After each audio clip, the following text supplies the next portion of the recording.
She came in standing, not sitting, because sitting meant conceding, and in her mind, concession was death. Alexandria Ocasio-Cortez held her phone like a talisman, the way some people held a rosary, thumb hovering over the screen, as if the act of composing a tweet could bend reality back into the shape she preferred, as if the world still obeyed the old algorithm where righteous fury plus a clean camera angle equaled instant moral victory. She didn't look at the committee members first. She looked past them, through them, imagining the clip, imagining the caption, imagining the stitched reaction videos, imagining the donation spike that always followed the performance. She had walked into rooms like this for years and walked out bigger, louder, more untouchable. She had been trained by her own success to believe that intimidation was a prop and accountability was a narrative someone else wrote for other people. "Look, Mr. Vice President," she said, already pushing the tone she used on camera, sharp, theatrical, self-assured, because she was already hearing the applause in her head. "I don't know what kind of McCarthyite witch hunt you think you're running here, but let me be absolutely clear. I am not intimidated by you. I represent the future of this country. You represent the past." The House Ethics Committee hearing room wasn't the arena she'd expected.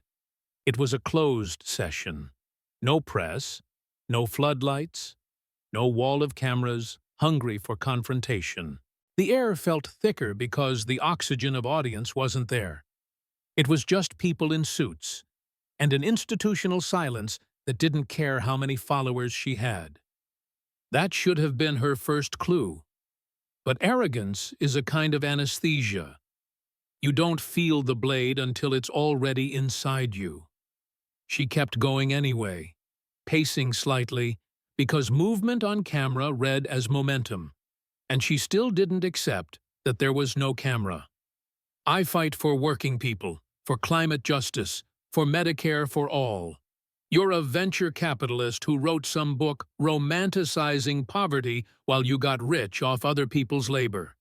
So if this hearing is about me supporting the Green New Deal or calling out corporate corruption, you can save your breath. I'm not backing down from fascists." The word hung there. Fascists. Like she'd thrown a lit match into a room and expected the fire to serve her. She glanced down at her phone again, the reflex of someone who has spent years treating politics like content, thumb tapping out the first line of the story she wanted to tell. She was composing the villain and casting herself as the hero before anyone else had even opened their mouth. Vice President J.D. Vance sat at the witness table and did not react the way her instincts demanded. No anger, no sneer, no defensive flinch. If anything, his face suggested mild impatience, the way a prosecutor looks when a witness is giving a long speech in response to a yes or no question. He had a folder open in front of him, and the folder wasn't a prop. It wasn't a talking point. It was wait. To his right sat the Federal Election Commission Chairman, Luis Rodriguez, with a binder that looked like it could stop a bullet. To his left sat the FBI Director, a man who did not look like he'd come to debate ideology, because FBI directors don't come to debate ideology when they sit behind binders that thick. The binders were the tell. Every experienced politician learns to read the room. She'd been so busy writing her own script, she hadn't read theirs. "And another thing," she pressed, because she was used to steamrolling the moment, overwhelming the opposition with confidence before they could land a hit. "This whole committee is illegitimate. Republicans controlling it, using it to target young women of color who dare to challenge power. My constituents see through this. America sees through this. You're threatened by me because I'm effective, because I actually fight." That's when he cut in. "Done?" Vance asked. It wasn't loud. It wasn't dramatic. It wasn't the kind of interruption that makes a clip go viral. It was worse. It was the tone of someone who has the facts and does not need the crowd. She let out that practiced laugh, the one she used when she wanted the audience to feel like the other person was ridiculous. "Oh, I'm just getting started." "Sit down," Vance said, the same flat calm, but with a hardness under it that made the room shift. Not a shout, not a threat. An instruction delivered with the casual certainty of authority that doesn't need to announce itself. There was a half-second pause where her body didn't obey. For years, her brand had been defiance. Her power had been refusing to be moved. But something about his voice, and the fact that the room did not rush to her defense, and the way the committee members were looking at her now, not admiring, not entertained, but waiting, made her hesitate. "Because I'm not here to debate Medicare for all," Vance continued as if he were checking a box. "I'm not here to argue the Green New Deal. I'm here to present evidence that you've committed the largest campaign finance fraud in congressional history." The laugh died on her face like a candle snuffed out. Her phone, still in her hand, suddenly looked childish. The air changed. The room got quieter, not with the silence of respect, but with the silence of a trap closing. "Excuse me," she said, and now the words were smaller. Vance didn't rise to the outrage. He didn't mirror her emotion. He opened his folder. "You claim you raised 20+ million from grassroots donors," he said, voice steady, each phrase clean and prosecutorial, as if he were reading into a record. "Small-dollar contributions. Working people. That's your brand. The democratic socialist bartender who takes on billionaires with people power. Great story." He looked up then, briefly, making eye contact just long enough to make it personal. "Completely false." She started to speak. "That's a lie." But he didn't let her build momentum. He pushed forward like a blade. "You raised $8.3 million from foreign-linked solar interests routed through shell organizations designed to conceal the source," he said. "You routed donor money into a consulting pipeline that paid your partner's firm nearly $2 million for work no one can identify. You acquired assets inconsistent with your disclosures and your declared financial reality.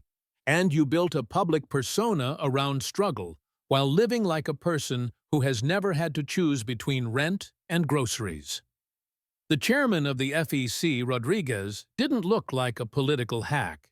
He looked like a career lawyer who had waited his entire professional life to say the words he was about to say. "Madam Congresswoman," Rodriguez began, and even the phrasing, "Madam," carried a colder respect than the audience-driven reverence she was used to.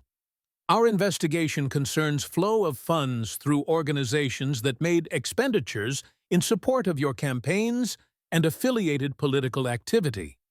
The issue is not your policy positions.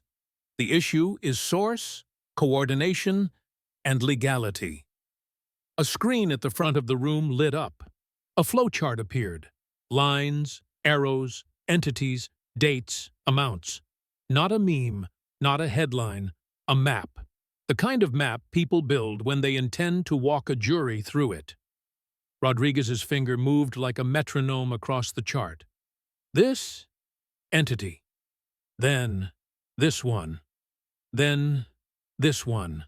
And finally, expenditures in support of your political operation. Total traced amount, $8.3 million over a 4-year span. AOC's eyes flicked from the chart to her phone, as if she could tweet the chart into disappearing. Her throat tightened. She swallowed, hard. "Independent expenditures aren't coordination," she said, trying to find the escape hatch she'd used 1,000 times. "I don't control what third parties do." "Then don't pretend you don't coordinate," Vance cut in, still calm, still deadly. "We have emails. We have texts. We have meeting logs. We have strategy decks.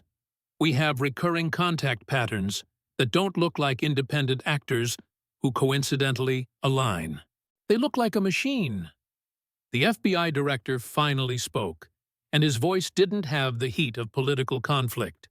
It had the flatness of federal evidence. We also have records regarding the consulting payments, he said.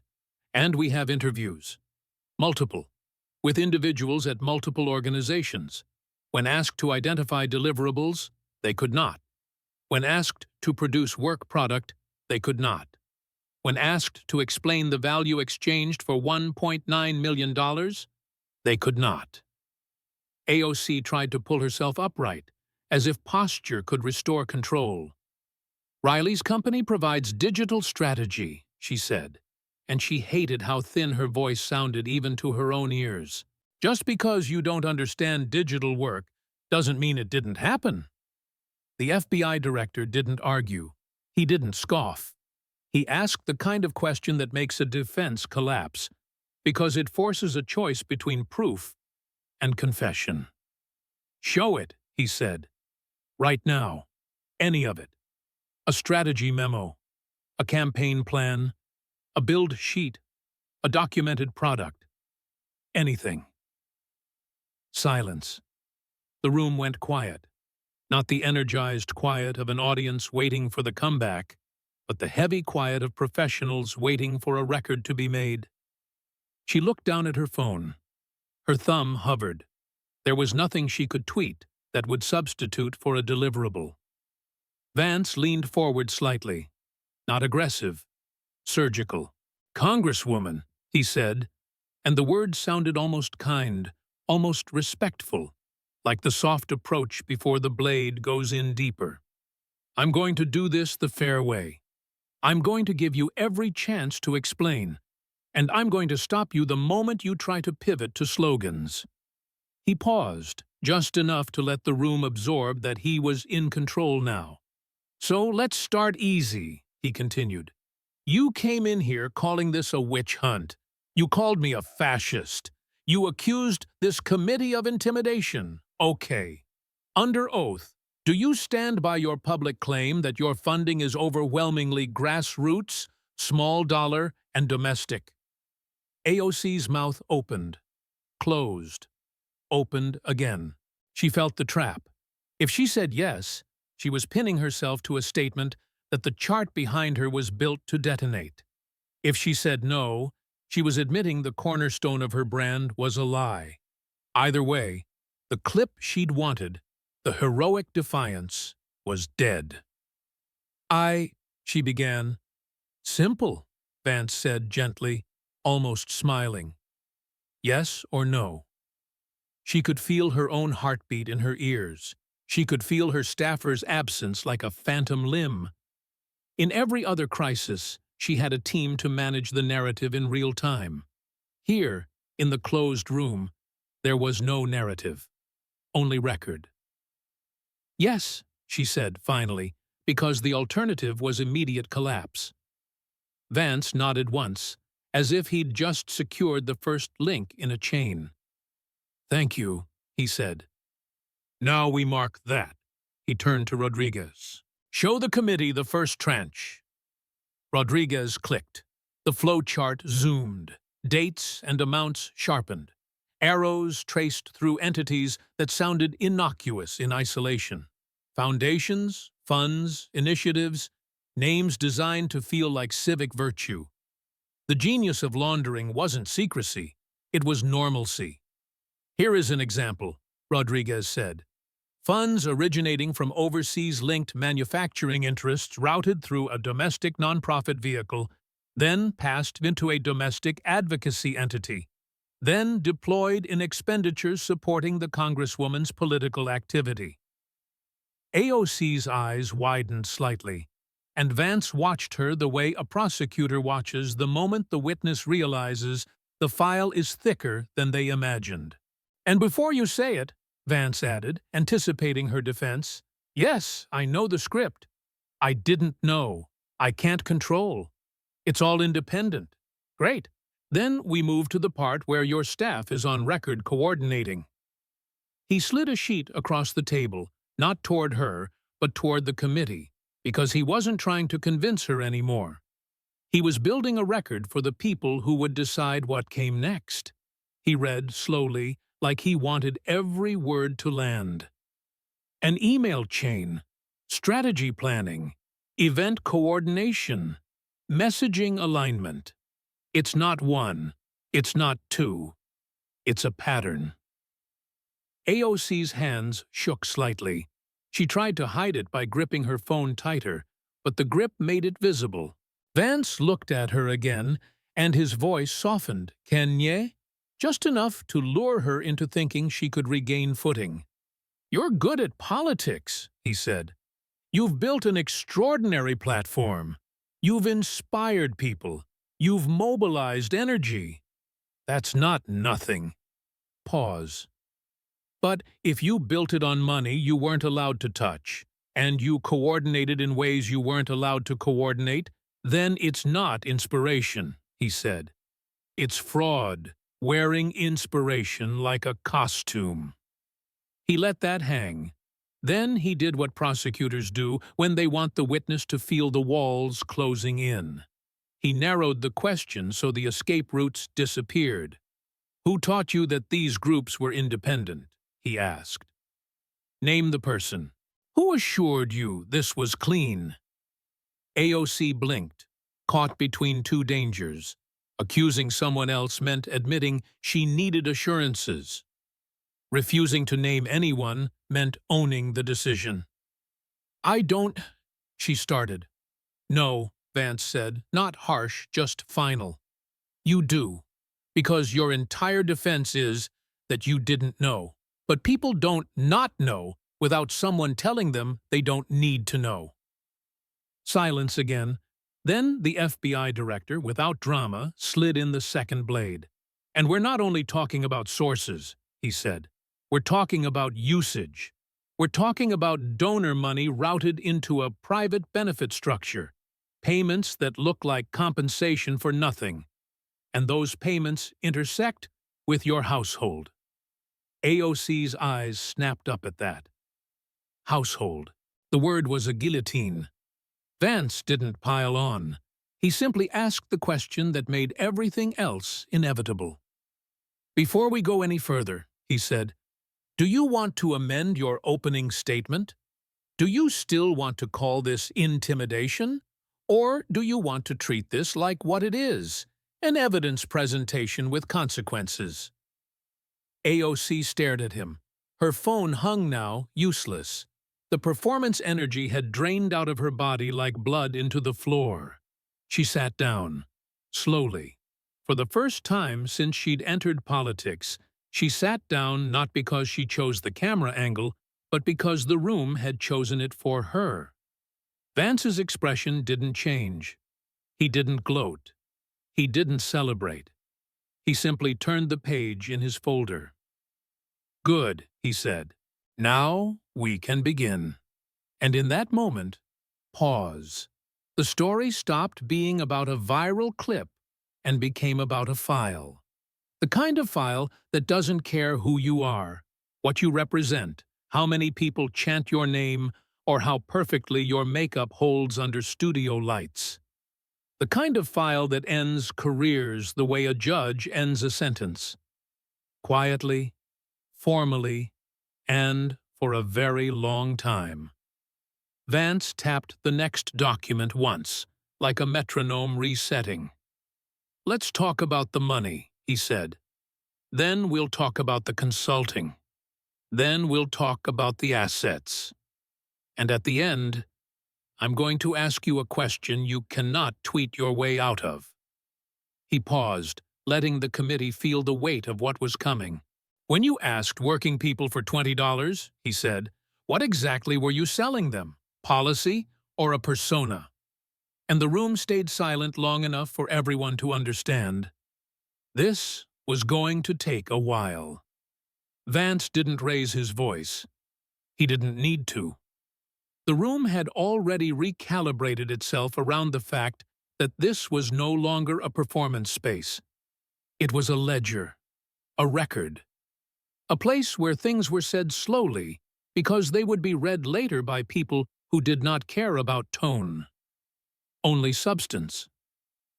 "Let's move to the consulting," he said, turning the page with deliberate care, the paper making a soft, almost obscene sound in the quiet. "Because this is where intent stops being abstract and becomes personal." AOC straightened in her chair, the defiance now replaced with something tighter, more defensive, as if she were bracing against an impact she could feel but not see. She crossed her arms, a reflex she'd used in countless interviews to project strength. But here, it looked less like confidence and more like containment.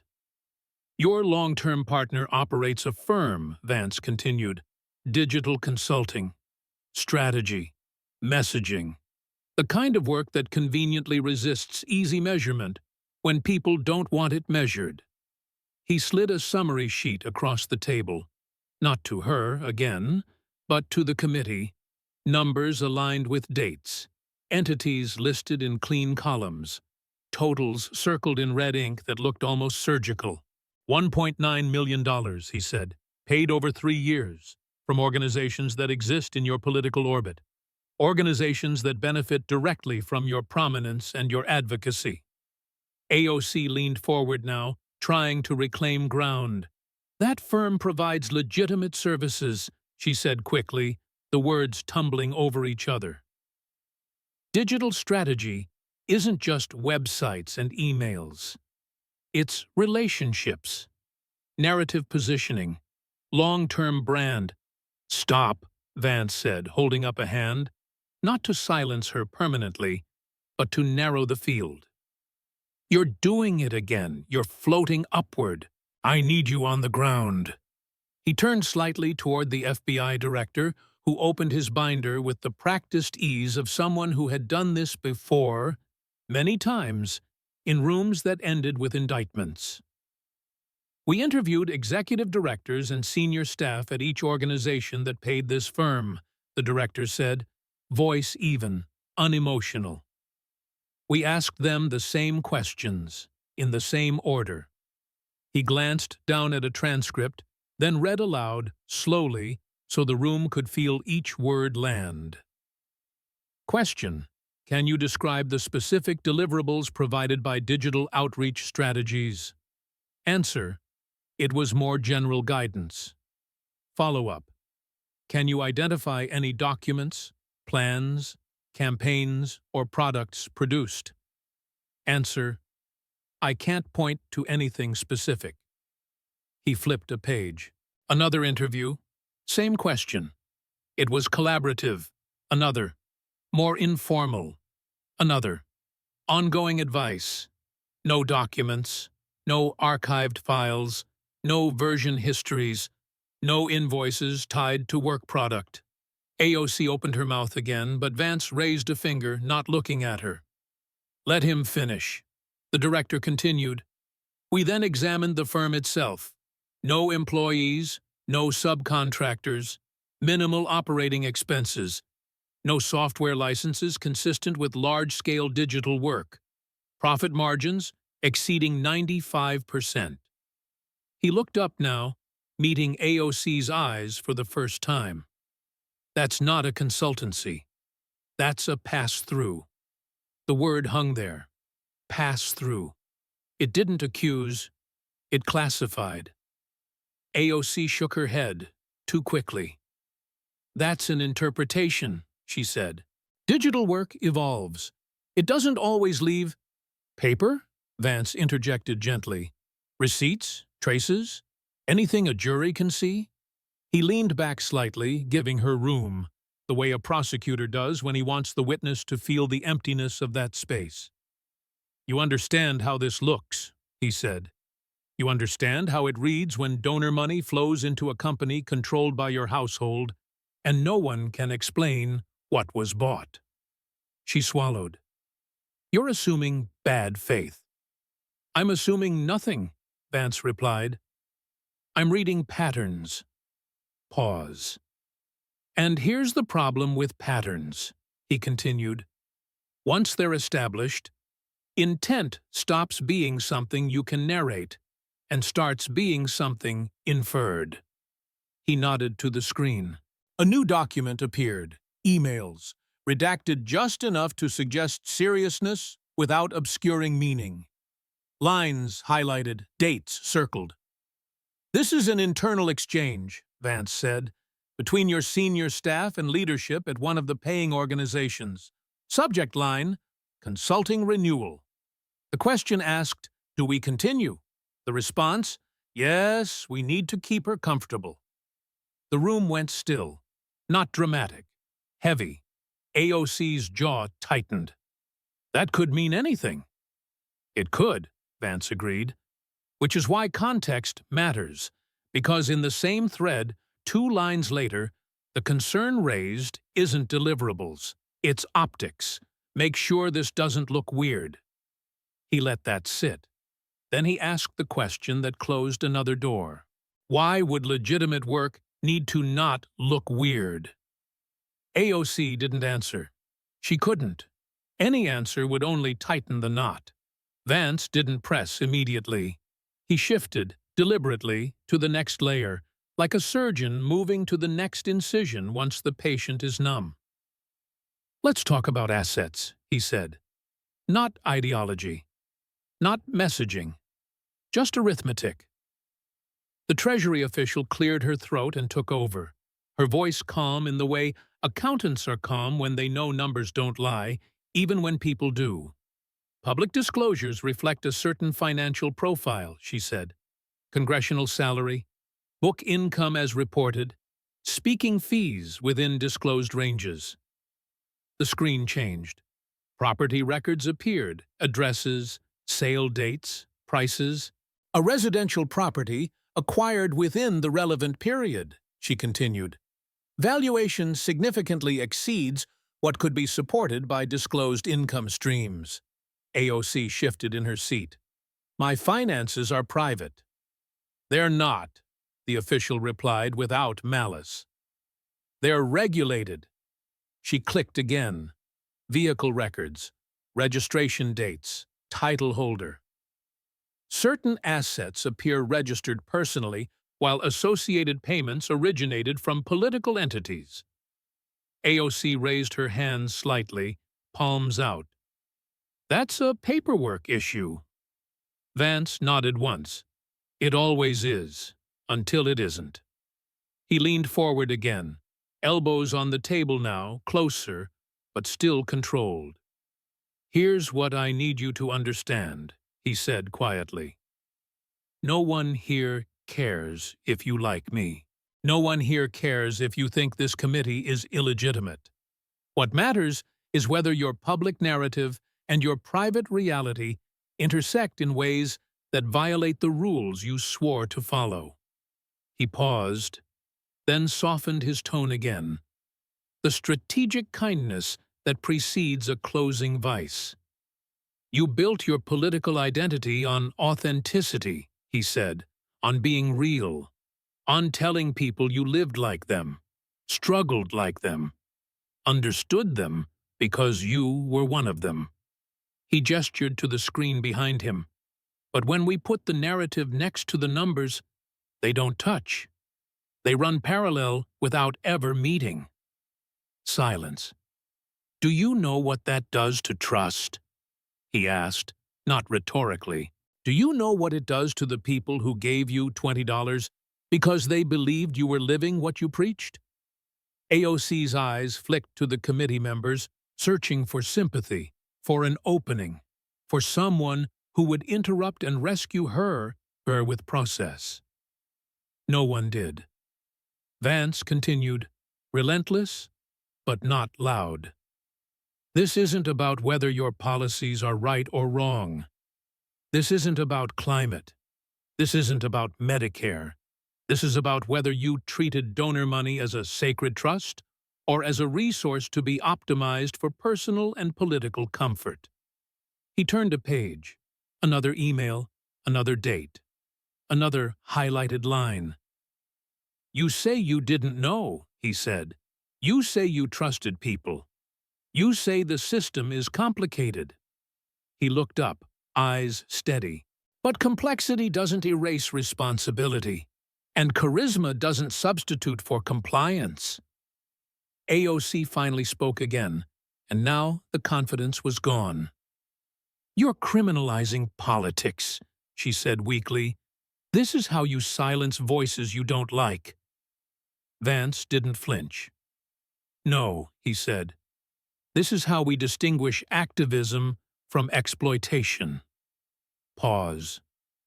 "And here's the ethical question you keep trying to avoid," he went on, voice low, almost conversational, as if inviting her into honesty rather than cornering her into confession. "If the money was clean, why hide it? If the work was real, why can't anyone show it? If the image was true, why does it require so much maintenance?" He let the room answer for itself.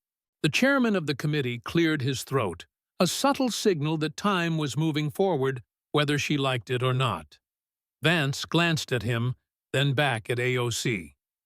"We're not finished," he said. "We haven't even touched coordination standards or disclosure thresholds. We haven't discussed how narratives become mechanisms." He closed the folder halfway, not all the way. The physical gesture mirroring the reality. This was not the end, but before we proceed, he added, and now his voice hardened just a fraction, "I'm going to ask you one more thing, and I want you to think carefully before you answer." He leaned in, the distance between them shrinking, not threatening, just unavoidable. "When you asked people to believe in you," he said, "were you asking them to believe in your ideas or to finance your performance?" He stopped speaking. The silence that followed was different from before. It wasn't the silence of surprise. It was the silence of recognition. The moment when everyone in the room understood that whatever answer came next, the arc had already bent, and it was bending away from her. The silence didn't break on its own.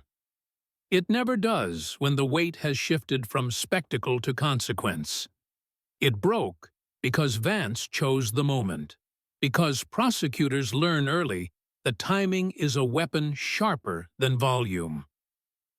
"Let's be precise," he said, reopening the folder fully now, flattening it against the table as if to signal that the last refuge of ambiguity was gone. "Because precision is what separates a misunderstanding from a violation." AOC stared at the table in front of her, not at him, not at the screen, as though if she could reduce the world to wood grain and paper fibers, she could shrink the problem back into something manageable. Her phone lay face down now, abandoned, the glass catching the overhead light like an accusation she couldn't answer. "You've said you didn't know," Vance continued. "You've said you trusted intermediaries. You've said the system is complicated." He looked around the room, then back to her. "All of that may be emotionally compelling. None of it is legally relevant unless it intersects with what the law actually requires." He nodded once toward the committee counsel, who stood and spoke in a measured cadence, the voice of someone who exists only to define boundaries. "Federal election law imposes affirmative duties," counsel said, "not passive expectations. Candidates are required to exercise reasonable diligence regarding the source of funds and the nature of coordination. 'I didn't ask' is not a shield. It is, in many contexts, evidence." The phrase hung there. Evidence. AOC lifted her head. "So you're saying if you're popular enough, if enough people want to support you, you're guilty by association?" "No," Vance said immediately. "I'm saying that if you build an ecosystem around yourself, you're responsible for how that ecosystem behaves." Pause. "And you didn't just benefit from it," he went on. "You directed it. You curated it. You spoke to it." He slid another document forward, this time not an email, but a calendar log. Dates highlighted. Recurring meetings marked in the same color. The visual repetition doing the work of persuasion. Weekly coordination calls, he said. Monthly strategy sessions. Messaging alignment briefings. That's not passive receipt. That's management. AOC shook her head slowly, as if trying to dislodge the conclusion physically. Everyone does this, she said. This is how modern politics works. Vance nodded, conceding the surface truth without surrendering the core. Everyone pushes the line, he agreed. Not everyone crosses it and then pretends the line doesn't exist. He leaned back, hands folded now, changing posture the way a trial lawyer does when transitioning from cross-examination to closing logic. Here's the difference, he said. Most people who skate near the edge are careful. They document. They firewall. They create distance that can be proven. You didn't. You built intimacy where independence was required, and opacity where transparency was demanded. Another pause. And when the same organizations that can't explain their spending are also the ones paying someone in your household, the benefit of the doubt evaporates. The FBI director returned to the microphone, not to introduce something new, but to tighten what was already closing. We also examined communications after concerns were raised, he said. Not concerns from us. Concerns from within your own orbit. He read from a transcript, his voice neutral, but the words sharp. Quote, "This is getting risky." Response, "We just need to keep everything clean on paper." End quote. AOC looked up sharply. That doesn't mean... It means someone knew there was risk, the director said. And instead of reducing the behavior, the focus shifted to presentation. Presentation. The word struck her like a blow because it was the one thing she had always mastered. Vance seized the opening without raising his voice. "You're excellent at presentation," he said, "at turning complexity into clarity, conflict into content. That's why this is so hard for you." He leaned forward again, elbows on the table, voice dropping just enough to force attention. "You're used to controlling the frame," he said. "You're used to deciding what people see first, what they feel, what they remember. But law doesn't care about frame. It cares about sequence." He tapped the table once, lightly. First came the money. Then came the coordination. Then came the personal benefit. Then came the narrative to justify it. The committee chair shifted, a subtle reminder that time was advancing toward something formal. Vance acknowledged it with a glance, then continued, accelerating slightly, the way stories do when they're approaching the turn. "Let's talk about disclosures," he said. "Because disclosures are where intent often shows itself, not in what's said, but in what's omitted." The Treasury official returned to the screen. Forms appeared, dense, bureaucratic, boring in the way that ruins lives. "These filings require accuracy," she said, "not approximation, not vibes. Accuracy." She highlighted a section. "Assets above certain thresholds must be reported. Benefits of value must be disclosed. Relationships that present conflicts must be noted." AOC's fingers curled into the edge of the chair. "I followed guidance," she said. "I did what my lawyers told me." Vance nodded again, almost sympathetically. "Then your lawyers will have an interesting day explaining why the guidance consistently erred in the same direction." Pause. "Here's the thing about omissions," he continued. "One omission might be negligence. A pattern of omissions is design." He gestured to the stack of documents now visible on the table, the accumulation itself telling a story. When the numbers never quite add up, when the disclosures always lag behind reality, when the narrative is always cleaner than the ledger, that's not confusion. That's curation. AOC finally looked directly at him, eyes flashing with something like anger again, the old instinct trying to reassert itself. "You're punishing me for being effective," she said, "for challenging entrenched power." Vance didn't argue the politics. He sidestepped them completely. "I'm punishing nothing," he said. "I'm asking questions, and the answers are not helping you." He paused, letting that land, then delivered the line that shifted the room from inquiry to inevitability. "Effectiveness doesn't grant immunity," he said, "and virtue signaling doesn't negate arithmetic." The room felt smaller now, as if the walls had moved in an inch while no one was looking. "Let me put this to you plainly," Vance continued. "If a junior candidate did this, if someone without your platform routed money through friendly entities, paid a romantic partner with donor funds, and sold a carefully curated image to working people that didn't match their financial reality, what would you say?" AOC opened her mouth, closed it. The answer she would have tweeted, corruption, betrayal, accountability, rose unbidden and useless. "That's what I thought," Vance said quietly. He turned to the committee. "We can continue with coordination standards and statutory thresholds," he said. "We can walk through precedent. We can do this for hours." He turned back to her. "But before we do," he said, "I want to ask the question that underlies all of this, the one that no statute can answer for you." He leaned in again, close enough that she could see the edge of the paper fibers in his folder.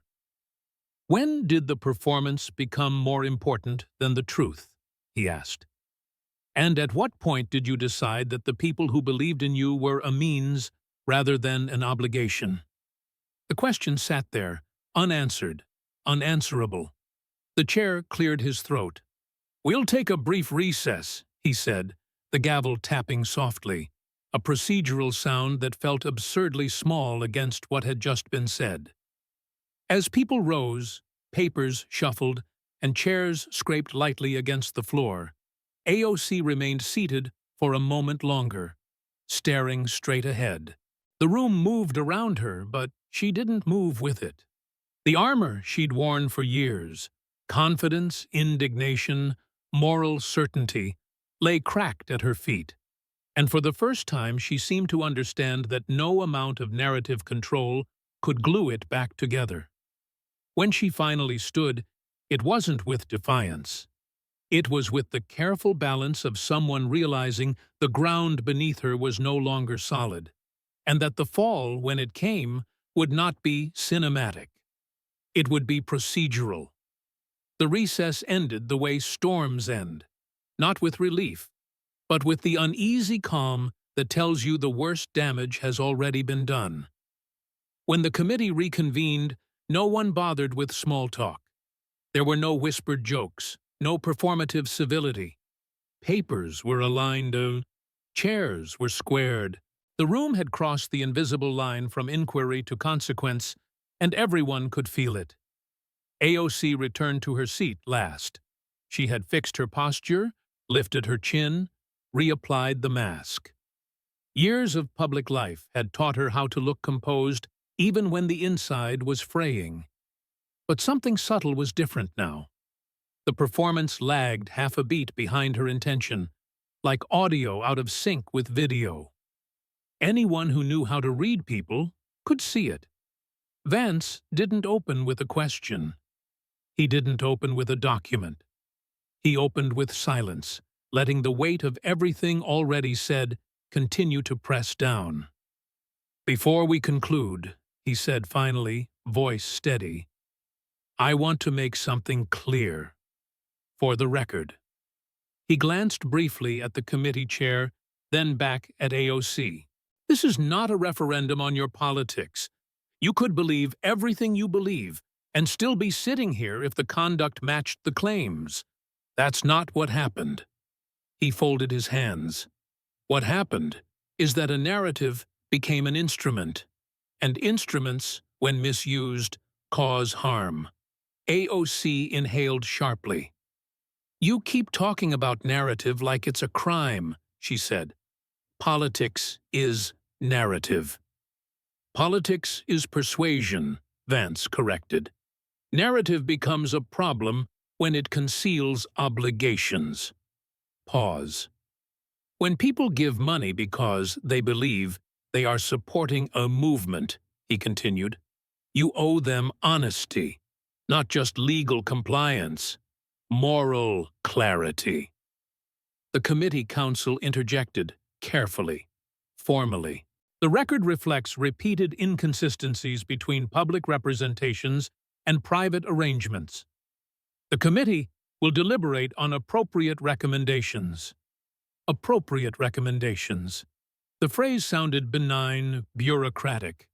It wasn't. AOC leaned forward now, urgency creeping back into her voice. "So what?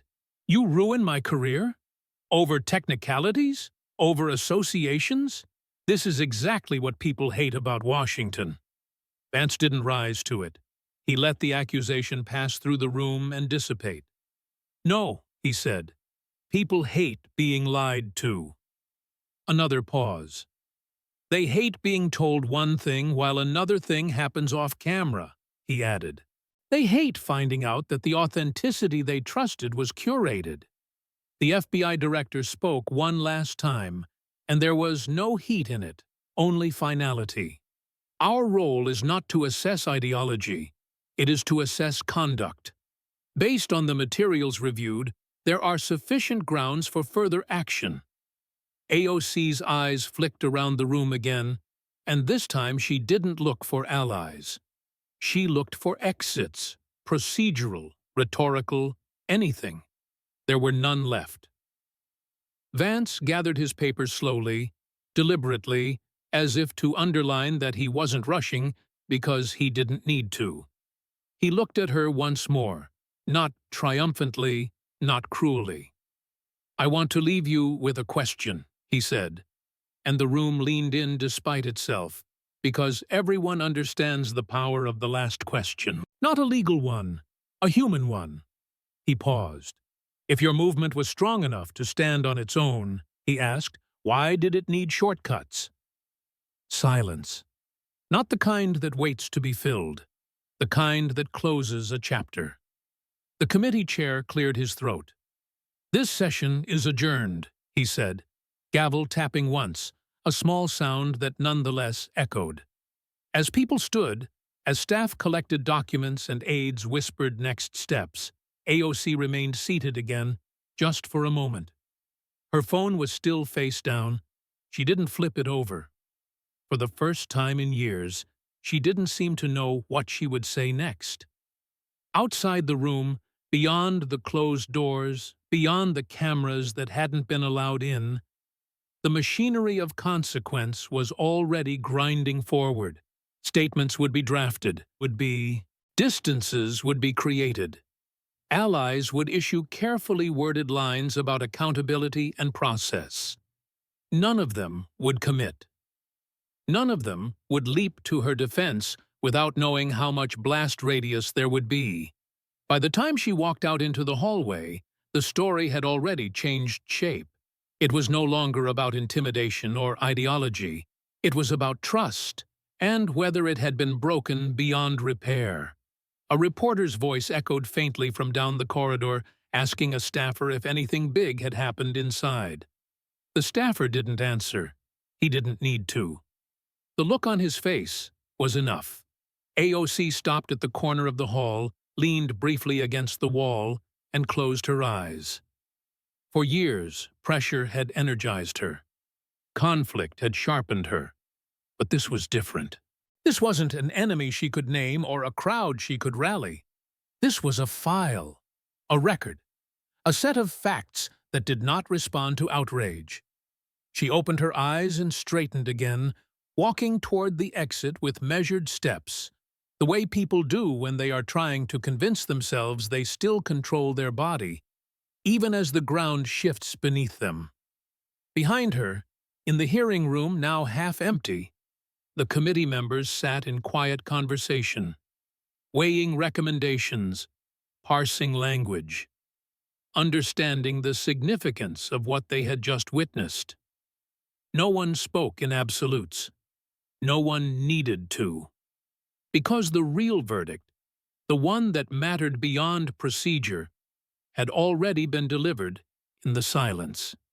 And it wasn't about whether she was right or wrong politically. It was about whether belief had been used as a shield instead of a responsibility.